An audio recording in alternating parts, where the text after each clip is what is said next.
हिमाचल प्रदेश में ऊना के एसडीएम पर बहुत ही गंभीर आरोप लगे थे, रेप के आरोप लगे थे और इस मामले में आरोपी की तरफ से विश्व मोहन देव की तरफ से अग्रिम जमानत के लिए याचिका लगाई गई थी हाईकोर्ट में, लेकिन हिमाचल हाईकोर्ट ने अग्रिम जमानत प्रदान करने से इनकार कर दिया है। कोर्ट ने सरकार को नोटिस जारी कर जांच रिपोर्ट दायर करने के आदेश दिए हैं। अब इस मामले में अगली सुनवाई आज होनी है। न्यायाधीश राकेश कैंथला ने याचिका में दिए तथ्यों के आधार पर कहा कि प्राथमिकी में एफआईआर में लगाए गए आरोपों से पता चलता है कि याचिकाकर्ता ने पीड़िता के साथ दुष्कर्म किया था।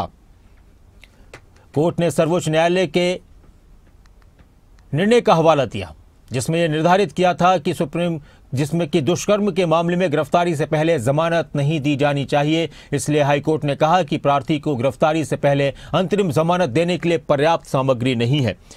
ऊना के एसडीएम पर ये गंभीर आरोप लगे थे, रेप के आरोप लगे थे और इस मामले में हाईकोर्ट से राहत की कोशिश हो रही थी, लेकिन हाईकोर्ट से राहत नहीं मिली है। गिरफ्तारी से बचने के लिए एसडीएम विश्व मोहन देव चौहान हाईकोर्ट पहुंचे थे, लेकिन हाईकोर्ट की तरफ से कोई राहत नहीं दी गई है और साथ ही पुलिस से स्टेटस रिपोर्ट मांगी गई है। आरोपी अभी अंडरग्राउंड है। ज्यादा जानकारी के लिए प्रदीप ठाकुर हमारे ब्यूरो शिमला हमारे साथ जुड़ चुके हैं इस अहम खबर पर।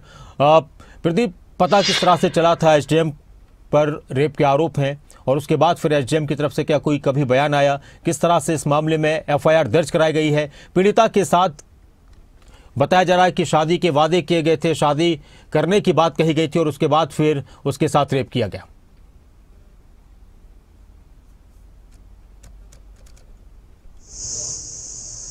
बिल्कुल, देखिए, ऊना के एसडीएम पर ये आरोप लगे हैं और ऊना की ही एक लड़की ने ये आरोप लगाए हैं कि उसके साथ दुष्कर्म किया गया शादी का झांसा देकर और उसके बाद जो है उसके साथ अलग अलग जगह, एक 10 अगस्त का जिक्र आ रहा है, दूसरा 20 अगस्त का किया है और पुलिस आरोपी एसडीएम की तलाश कर रही थी।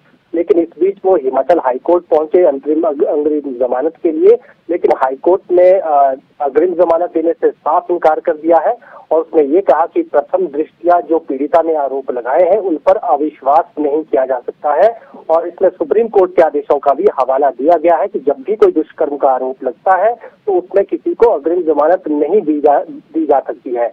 और जो एफआईआर में उसने बातें कही है पीड़िता ने, उसके आधार पर जो है जो हाईकोर्ट ने भी कहा कि अग्रिम जमानत हम नहीं दे सकते हैं। फिलहाल आज अब आगे की सुनवाई इसमें होगी, क्योंकि पुलिस से जो हिमाचल हाईकोर्ट है उन्होंने स्टेटस रिपोर्ट मांगी है जांच की कि किस स्तर तक ये जांच पहुंची है और जो आरोप लगाए गए हैं उसमें पुलिस की तरफ से साक्ष्य जुटाती है वो किस स्तर तक से सारी चीजें पहुंची है। तो स्टेटस रिपोर्ट जब हाईकोर्ट में दाखिल होगी उसके बाद ही देखना ये होगा कि क्या अग्रिम जमानत मिलती है या फिर ये अग्रिम जमानत जो है वो रिजेक्ट की जाती है और गिरफ्तारी देनी ही पड़ेगी। इस तरह की भी जो है बातें चल रही है। तो देखना ये होगा कि हाईकोर्ट इसमें आगे क्या आदेश जारी करता है।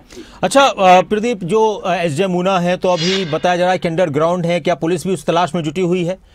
कोशिश हो रही है गिरफ्तारी की? हालांकि उनके वकील की तरफ से कहा गया कि मेरे मुवक्किल सहयोग करने के लिए तैयार है हर तरीके से। बिल्कुल, देखिए, हालांकि पुलिस जो है उनकी तलाश कर रही है और उनको ढूंढा जा रहा है, लेकिन वो अभी अंडरग्राउंड है और अभी तक उनका मीडिया में भी कोई बयान बाहर नहीं आया है जो उन पर आरोप लगे हैं। फिलहाल ये अब हाईकोर्ट में है। अब हाईकोर्ट में देखना ये होगा कि स्टेटस रिपोर्ट क्या आती है वहाँ और उसके बाद हाईकोर्ट आगे क्या आदेश देता है। शुक्रिया इस पूरी जानकारी के लिए, बातचीत के लिए आपका प्रदीप।